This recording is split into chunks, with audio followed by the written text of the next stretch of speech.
Edwin Hardy Amies, British style icon, celebrated fashion designer, friend of the Queen,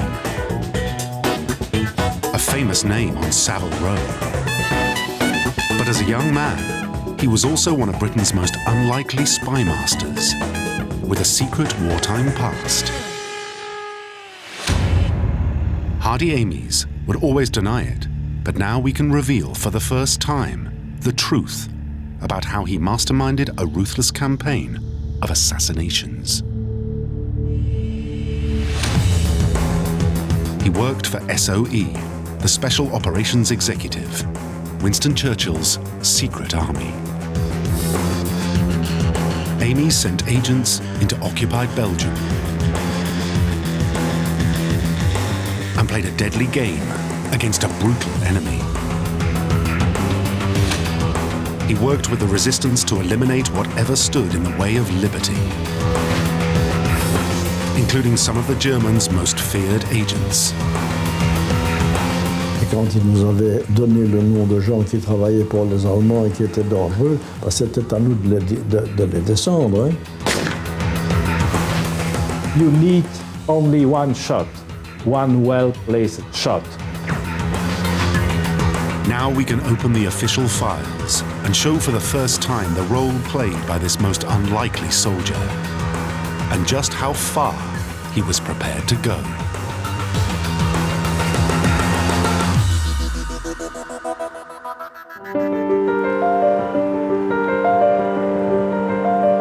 Hardy Amies was born in 1909 in Maida Vale, London. The son of a civil servant, his mother was a saleswoman for a clothing firm. Before the war, he worked in various fashion houses and ran a textile factory in Germany in the 1930s. Und nun ein Wahnsinniger oder ein bewusster Lügner kann denken, Sieg heil! There, he saw Nazism on the rise.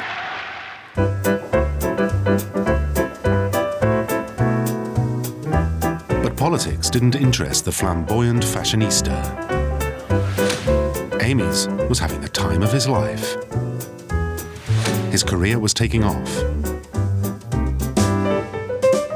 By 1934, he was design director at fashion firm La Chasse. And he mingled with Hollywood stars like Ginger Rogers. The one thing that risked undoing everything was his personal life. Hardy Amies was gay, something that was illegal at the time.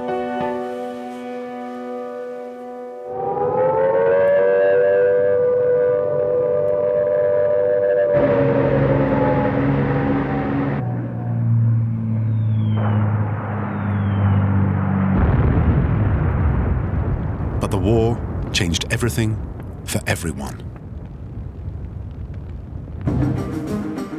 As Britain stood alone in 1940, Hardy Amies was called up for officer training. This most unmilitary man found himself in uniform, albeit a tailored one. Soon, he was serving as a captain in the intelligence corps. Amies spoke fluent French and impeccable German, and his business skills meant he was an efficient organizer. This skill set quickly came to the attention of a shadowy organization that used the seemingly banal title of MO1-SP.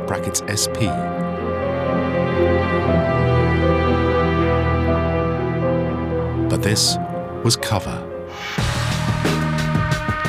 The organization was the Special Operations Executive, or SOE.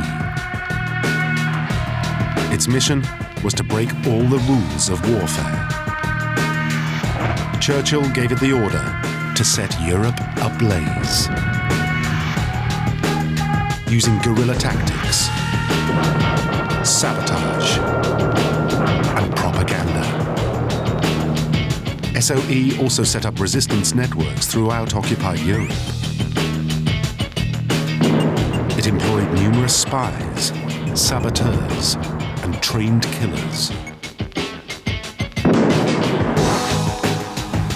Its recruits were taught to kill with their bare hands, to parachute into enemy territory, operate radios, and place explosives.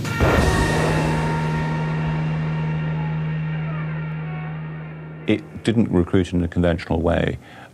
It chose linguists, it chose patriots, it chose people who, in the conventional jargon of today, thought outside the box. And an awful lot of people were confining their thoughts very much inside the box in the early part of the war. Ames was just such a free thinker, and so SOE came calling. His personnel file shows what an exemplary, if particular, recruit he was. This officer has done very well in the course. He is far tougher both physically and mentally than his rather precious appearance would suggest.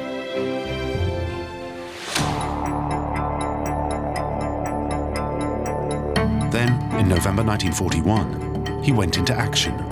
He was sent to London to work in T section of SOE.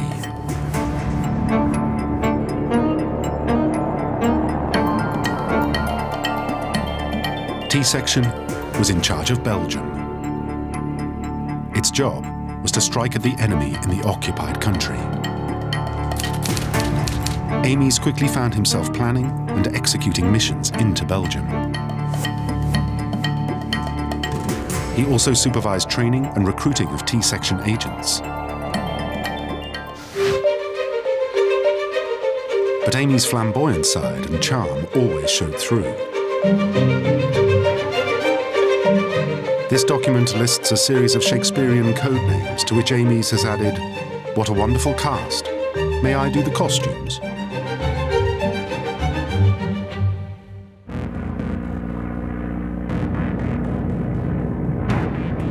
Despite the levity, Ames was involved in a deadly game. He planned in detail the parachuting in of waves of Belgian agents and the clandestine landing of radio operators. Between July 1941 and October 1942, 45 agents, many selected by Ames, went into Belgium.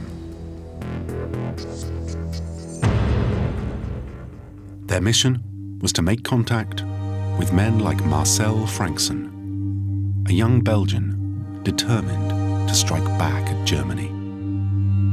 On s'est dit qu'il fallait faire quelque chose contre l'occupant. Il fallait d'une part prouver à l'occupant qu'on ne considérait pas sa victoire comme définitive, et il fallait d'un autre côté supporter le moral de la population belge. For Marcel Frankson, taking on a ruthless, well-armed opponent was an enormous task. It was hard to know how to hit back at such an enemy, so he welcomed the help of SOE. À partir du moment où vous avez des contacts avec le SOE par l'intermédiaire de ses agents, vous savez dans quel sens vous devez faire vos sabotages plutôt que dans un autre. C'est positif, hein? But Hardy Ames was soon running into trouble. T-section was finding it hard to make contact with men like Marcel Frankson. And it was dealt a number of severe blows throughout 1941 and 1942.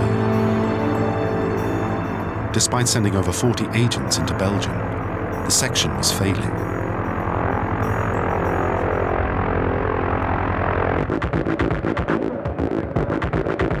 Because in Belgium, Ames faced a formidable enemy. The Germans were firmly in control. Their well-organized counter-espionage system was waiting for his agents.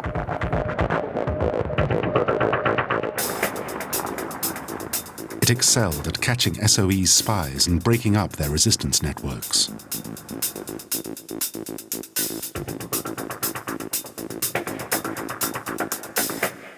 There were two main German services who were active against the networks. There was first the Abwehr, who was fighting the Allied intelligence, but there was also the Geheime Feldpolizei, who was active directly against the networks to protect the army against the spies, but also against saboteurs.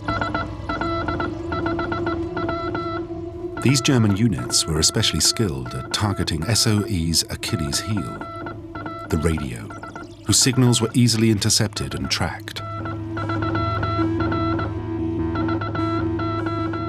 Special detection units from the secret police were listening out for SOE radio operators.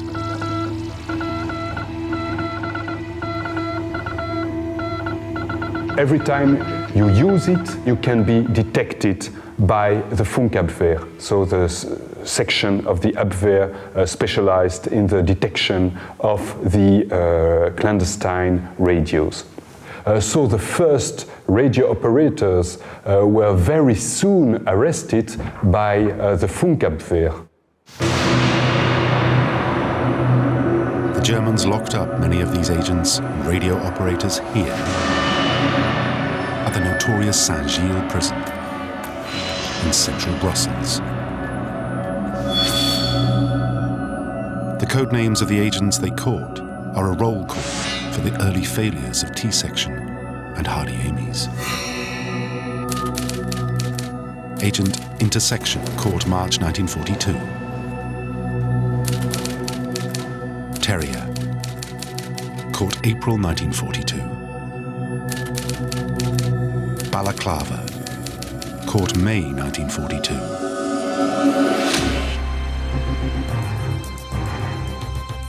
Sometimes the Germans did something even more sinister.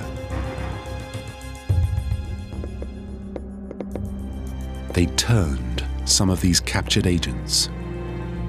Then they used their radio sets to contact London and sow disinformation. One in particular would become notorious in T-Section, Armand Campion. He was used by the Germans from early 1942. He duped T-Section for months. Requests were radioed to London for more weapons, money, and agents to be sent by parachute, only to be dispatched straight into a trap.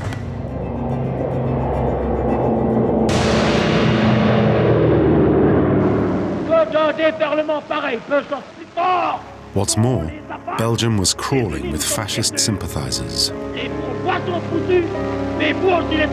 Volunteers ready to hunt down resistors or spies. And often, they had an added incentive: money. C'est des gens qui faisaient ça pour de l'argent. Quand ils dénonçaient un réfractaire, ils touchaient 500 francs. Quand ils dénonçaient un résistant, ils pouvaient toucher 1000, 2000 ou 5000 francs selon l'importance de la dénonciation. Et s'ils dénonçaient un maquis, alors là, ça pouvait monter à des dizaines de milliers. S'ils parvenaient à faire prendre un maquis, ça montait à des dizaines de milliers de francs. These paid informers caused havoc. And one Nazi sympathizer and active agent on the German payroll became infamous: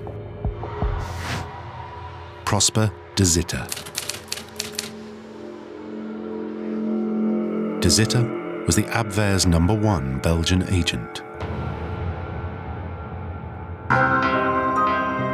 He had served in the Canadian Air Force in 1918, been charged with rape and embezzlement, and even done time in Belgium.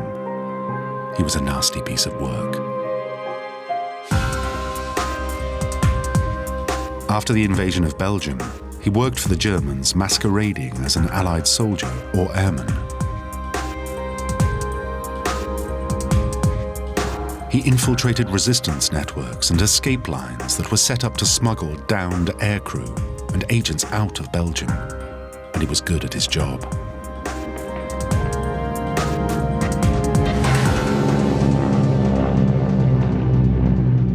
This man had an extraordinary capacity to inspire trust and to present himself like an authentic resistor. Some people say that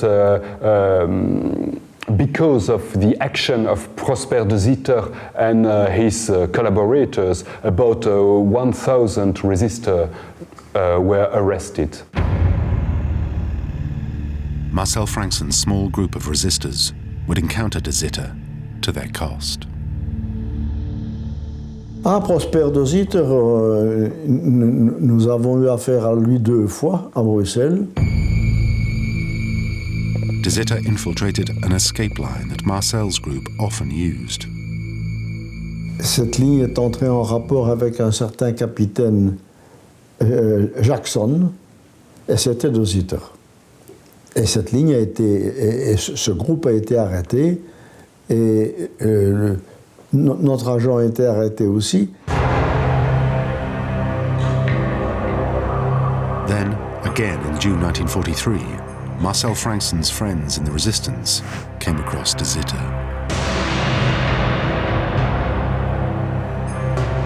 This house in Rue Jean van Volchem in Ixelles housed another resistance cell from Frankson's group.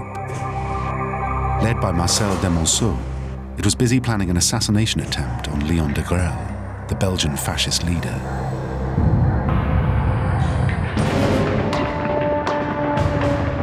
But the Germans were tipped off by de Zitter. Ils se sont défendus, ça fait un véritable fort Chabrol dans le quartier. L'équipe qui était dans la maison lance 2 grenades et tue un certain nombre d'Allemands. The resulting battle went on for hours. Eventually, the Germans captured the safe house and most of the occupants.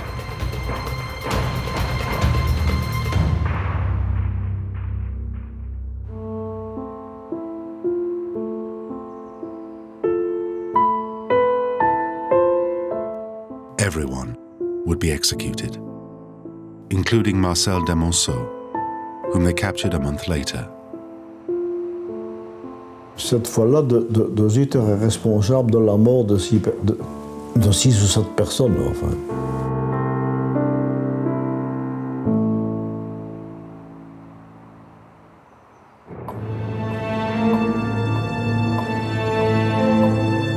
Back in London, Amies and his colleagues were in despair. The Germans were winning. 32 SOE agents had been captured. Worse still, over and over, de Zitter had hindered Amy's plans. First, an elaborate propaganda mission. An SOE agent set up a news service with London using carrier pigeons to send out copies of Belgian newspapers. De Zitter busted the network. Then, he hindered a boy's own SOE plan for 2 agents who were pilots to steal an Me-110 night fighter from a Nazi airfield. Now it was getting personal. Amies wanted de Zitter's head. SOE was desperate for a solution to the situation that could turn the tide. So they decided to do something about it.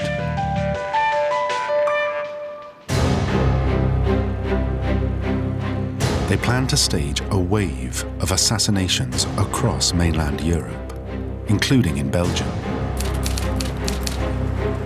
In June 1943, a top-level SOE planning committee meeting took place. The men present plotted the operation and set a start date, October the 1st. Minutes from the meeting state, execution campaign. The council considered a paper recommending a concerted campaign against SS and Gestapo officials. The proposal was accepted, but should for the most part be confined to civilian officials rather than soldiers. News of the assassination operation soon began to filter through to all departments of SOE. This was Hardy Amy's chance to get De Zitter. His target would be the collaborators and sympathizers who helped the Nazis to rule. The operation was renamed Rat Week. It was ready to be put into action. A call went out to all country sections to identify targets for assassination. All Amy's had to do first was get it approved by the Belgian government in exile, led by Hubert Pielot. Pielot's government was made up of politicians who had fled their homeland in the chaos of 1940. It was bedeviled by infighting. Everyone had their own agenda. When it came to intelligence, the Belgians had two agencies based in London: the Sûreté, the civilian intelligence service, and its military rival, the 2e Section. All this made for confusion. Nothing could be done in Belgium without the say-so of these different groups.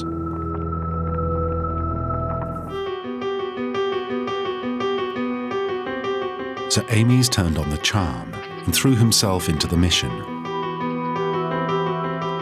Letters flew back and forth between his department and the Belgian government via its representative, Ides Floor.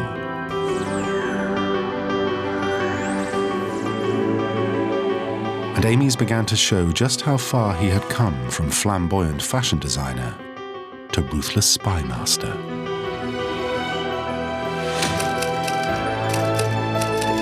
August 1943, copy to Ides Floor.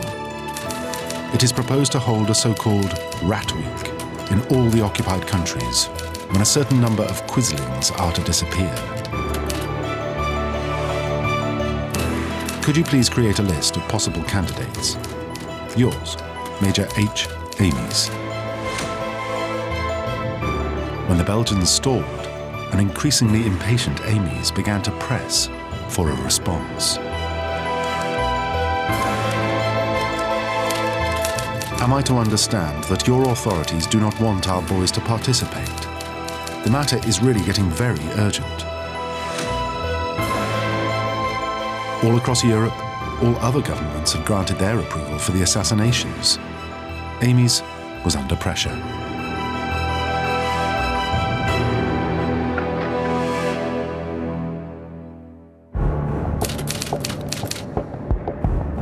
It was about to get worse. In August, Amy's was promoted. He became acting head of T-section. With the new post, the personal burden on Amy's to get the Belgians to play ball mounted yet further. Rat Week in Belgium depended on him. At the same time, a familiar name cropped up in SOE correspondence in a letter from MI5. It ratcheted up the tension still more. The letter showed that MI5 also needed Amy's to take out De Zitter. Would you please refer to my letter of the 19th of August 1943, referring to the notorious Belgian Prosper De Zitter? I would be very interested if you would let me know how the matter now stands. In particular with regard to De Zitter and whether or not your proposed Rat Week has taken place.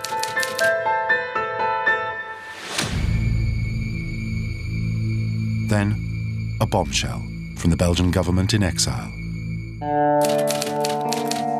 Amy's received a letter from his Belgian contact, refusing to allow the Rat Week hits on collaborators or quislings, including De Zitter.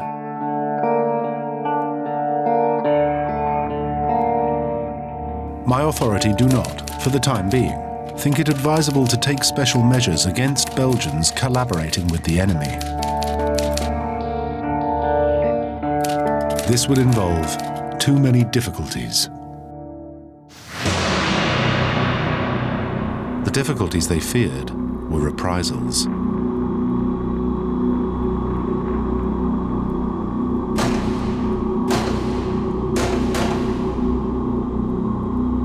Germans were notorious for murdering civilians across Europe in any area where sabotage or espionage occurred.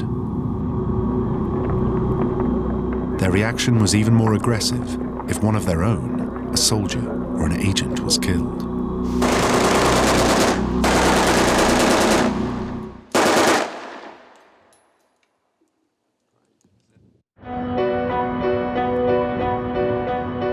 The Belgian government in exile feared such a bloodbath and wouldn't budge. They stuck to a belief in judicial process. Lists of traitors are being made up with a view to meting out to them their just sentence after the war. By late October, the official deadline had passed, and Amy's seemed defeated. I am sorry, the Belgian authorities will not allow us to carry out Rat Week as originally intended. It looked as if De Zitter and others like him were safe. There, the story of Rat Week appeared to end. On the surface, it seemed it had been a failure. But it appears that Hardy Amys would not let the Belgians stop him. He turned to his top agent, André J. Wendelin.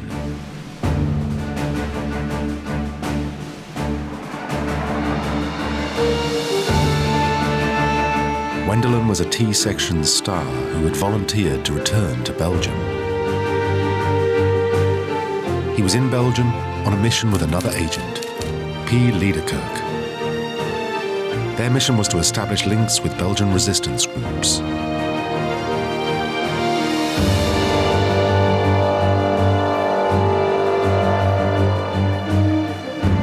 Amys planned to send Wendelin a top-secret weapon from SOE's inventory, one that had been specifically designed for assassination and that had been earmarked for Rat Week.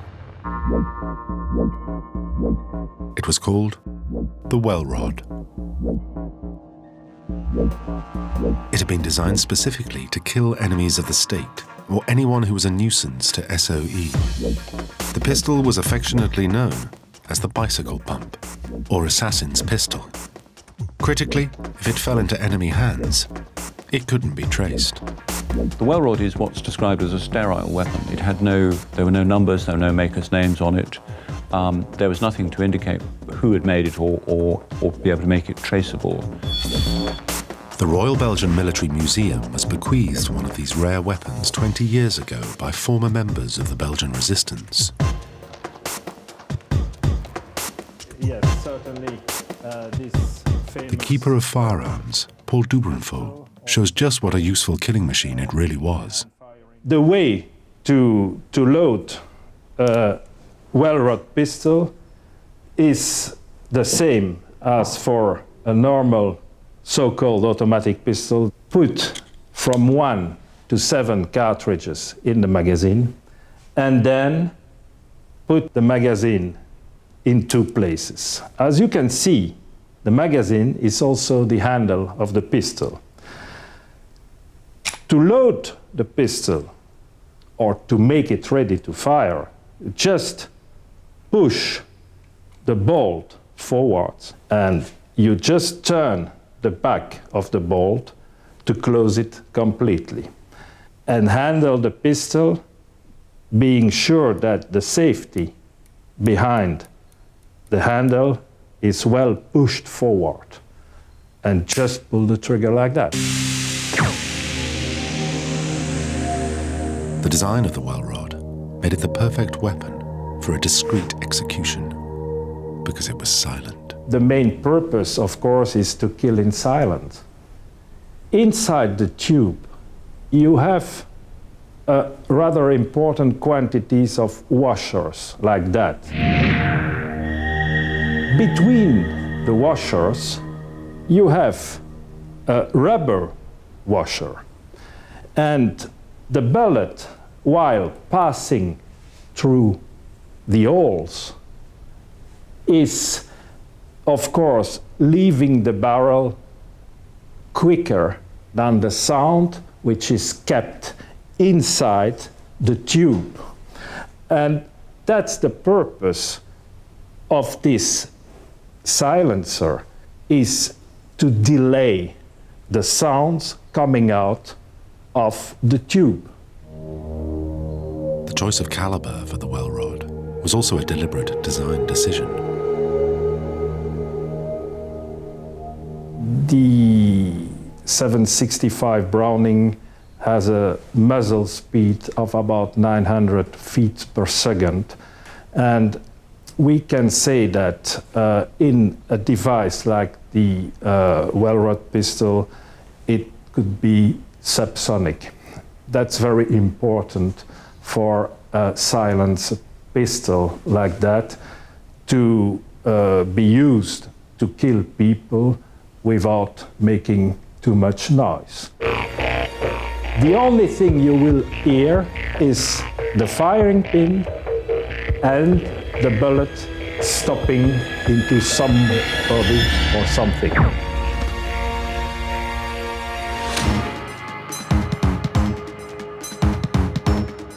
November 1943, Ames was ready to send in the well rods. The mission was called Tybalt II.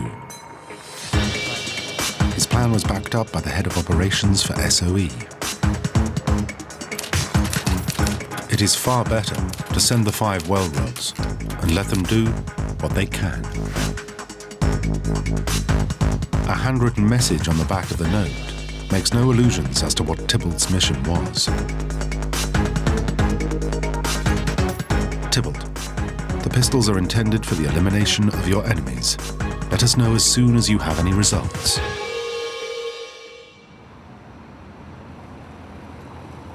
Even though well rods did make it into Belgium, no one can be certain that these or later batches were used to kill collaborators. Most police records were destroyed in the last months of the war.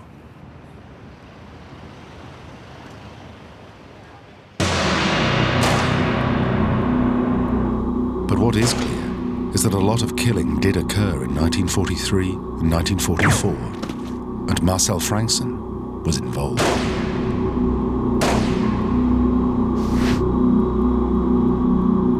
His small group of saboteurs ended up working as an action squad with the Front de l'Indépendance, a group of communist-inspired partisans. Il faisait des sabotages, il faisait des exécutions de collaborateurs. C'était de très bons saboteurs et des gens très actifs. Marcel's job was specific. It was to kill anyone working against the group. Et quand il nous avait donné le nom de gens qui travaillaient pour les Allemands et qui étaient dangereux, c'était à nous de les descendre. Hein.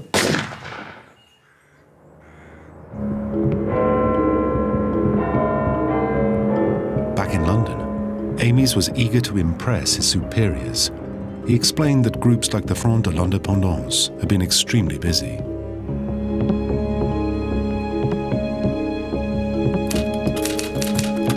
A Rat-Week memo of the time talks of a collaborator being arrested, interrogated, and shot through the nape of the neck. Then, as Rat-Week continued, even better news filtered out of Belgium. More violence and retribution had been meted out.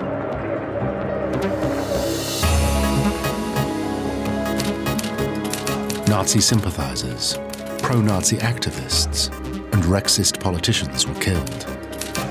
It lists the murders. Ames was able to show more results and placed it under the heading Rat-Week. It was a success for the Dressmaker spy, and even when it was officially over, the killing continued.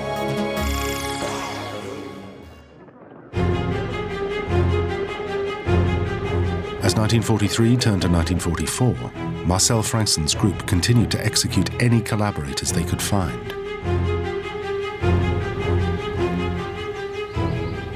La patrouille de garde arrête un type qui a des allures louches.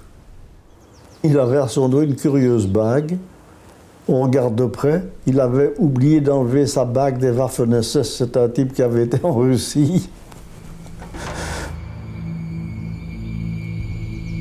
Inutile de vous dire que quelques heures plus tard, il était mort. Hein. Nous n'avons jamais tué de collaborateurs qui ne faisaient que de la propagande allemande. Nous n'avons jamais tué que ceux qui travaillaient directement pour la police ennemie. Et nous en avons tué 33.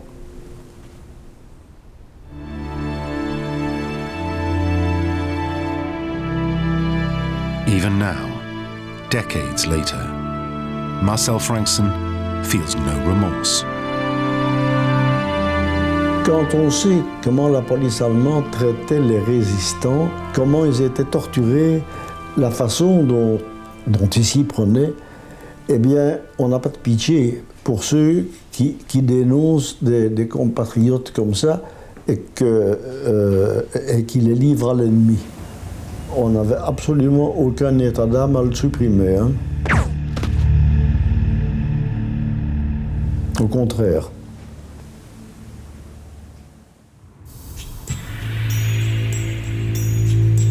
But one person who had so far managed to elude the killings was the number one target, De Zitter.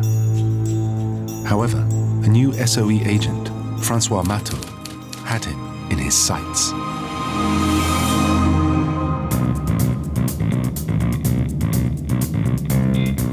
Matteau was sent to Belgium in early 1944. He was to make contact with Marcel Frankson's group and coordinate their activities.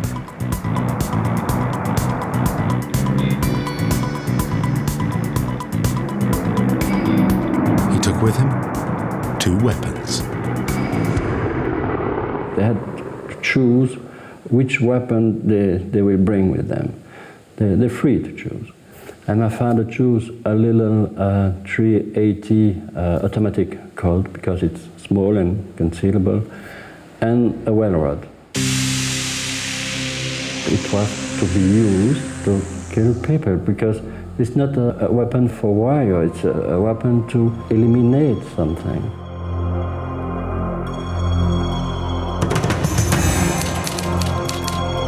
And so, one night, Matteau decided to make his move on De Zitter. Because De Zitter was known as being very often at a dancing place in the center of Brussels. So it was decided to act. They staked out the location for hours. But De Zitter never showed. It seemed De Zitter had got away with his crimes once again.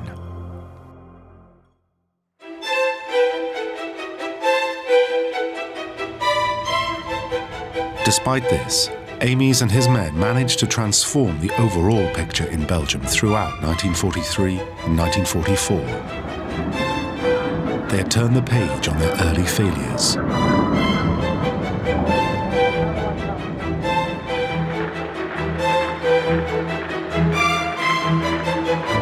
In November 1943, Brussels newspaper vans delivered the daily editions of Le Soir. But the resistance had been at work and replaced the Nazi-sponsored edition with a resistance-printed version bearing articles ridiculing the Nazis.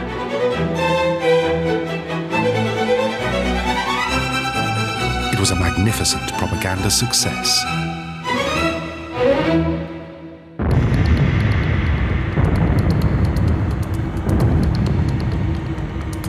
Sabotage operations and armed attacks were also on the increase, and Marcel Frankson was in the thick of it.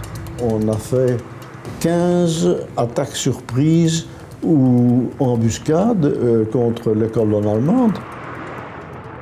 Vous mettez 2 ou 3 obus reliés par du cordeau détonnant bien cachés sur le bord d'une route. Vous êtes avec votre détonateur électrique à 100 mètres de là, et au moment où un convoi passe, vous mettez le contact et vous faites sauter les obus et vous abîmez 3-4 camions de troupes, enfin. Hein. Dès que vous avez fait ça, ben vous ouvrez le feu à la mitrailleuse dessus.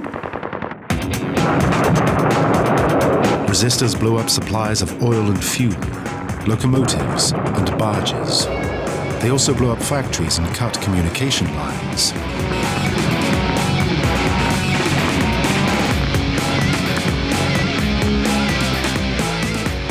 Group G, another prominent resistance organization, was especially active.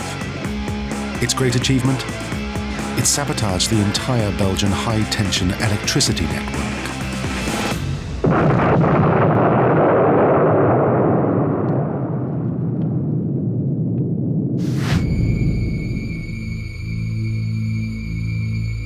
The resistance, with SOE's guidance, was managing to harass the Germans on a daily basis and turn the tables.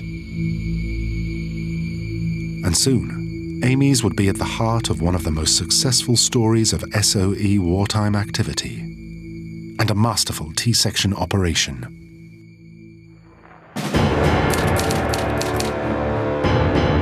Operation Overlord was the planned Allied invasion of mainland Europe. By the summer of 1944, it was clear to everyone, even the Germans, that it was coming. So the Allied Supreme Command needed the resistance in mainland Europe to ramp up its sabotage and harassment operations behind enemy lines. In the days before D-Day, they swung into action.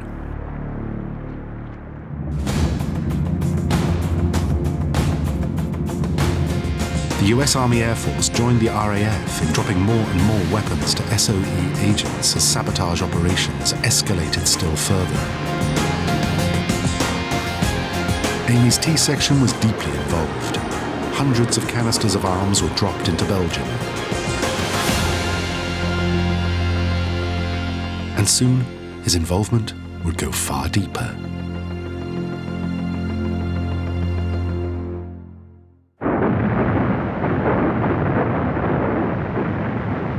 On June the 6th, 1944, the Allies finally attacked the beaches of Normandy. It was the greatest amphibious operation ever undertaken.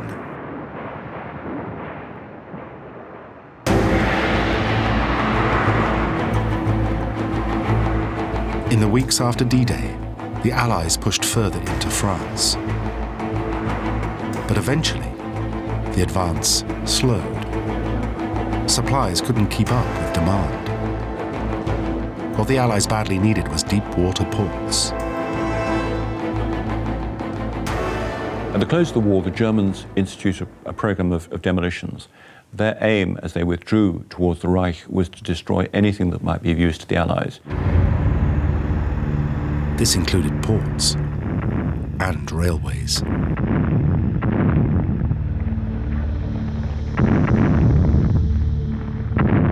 In France, for example, after the Normandy landings, the retreating Germans had rendered virtually all port equipment unusable. The Allies were now vulnerable. Everything hinged on the capture of the last major port left, Antwerp. Antwerp was critical. It was the key port. Now, if we captured Antwerp intact, if the cranes and the infrastructure was in one piece, it allowed us to reinforce the troops in Northwest Europe. So Amy's and his agents were given the mission of protecting Antwerp. T-section was at the heart of an SOE plan called Counterscorch. Counterscorch involved using resistance groups under SOE control to prevent the destruction of this vital strategic target. Amy's sent in 2 wireless operators.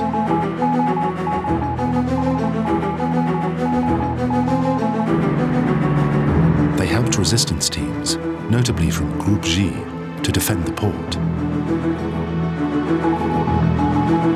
The 2 agents kept the men at the port informed and supplied with regular drops of weapons and ammunition, as well as detailed instructions. As Allied ground troops approached in early September 1944, any German attempt to destroy the cranes or docks was robustly seen off.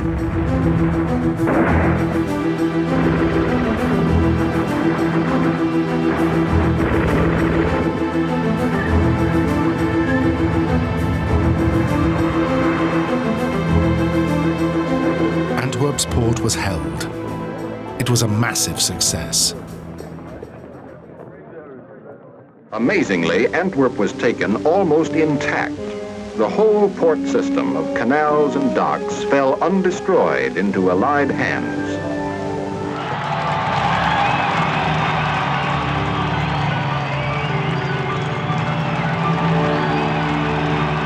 The saving of Antwerp port enabled supplies to continue to flow to the advancing Allied armies. Belgium was liberated in nearly a week.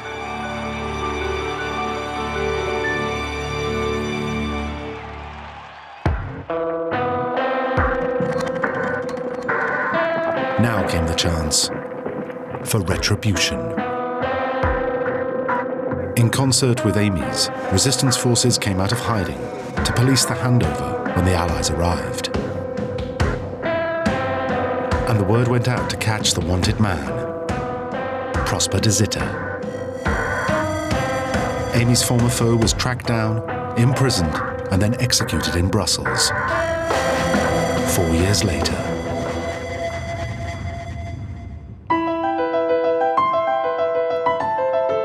It was a triumph for Amy's and the Belgian resistance. Eisenhower praised their work in an open letter. They can be justly proud of having, by their devoted heroism, contributed so largely to the liberation of their beloved homeland.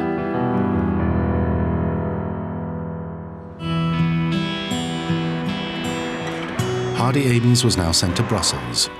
He was promoted to Lieutenant Colonel, and for 6 months headed an SOE mission designed to wind down the resistance networks he had helped create. It was a personal moment of glory for the dressmaker from Maida Vale.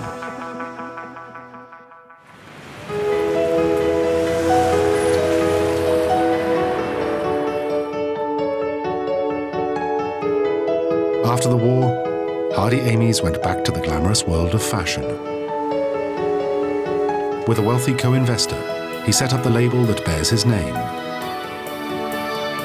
Amy's then penned countless designs for Queen Elizabeth II and became her couturier.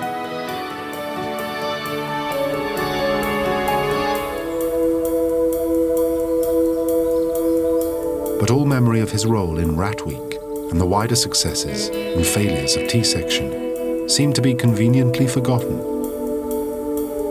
In fact, Hardy Amy's rarely acknowledged his part in SOE or the details of its Belgian missions. If approached about Rat Week, he simply told people, "Sorry, old boy, I don't know anything about it."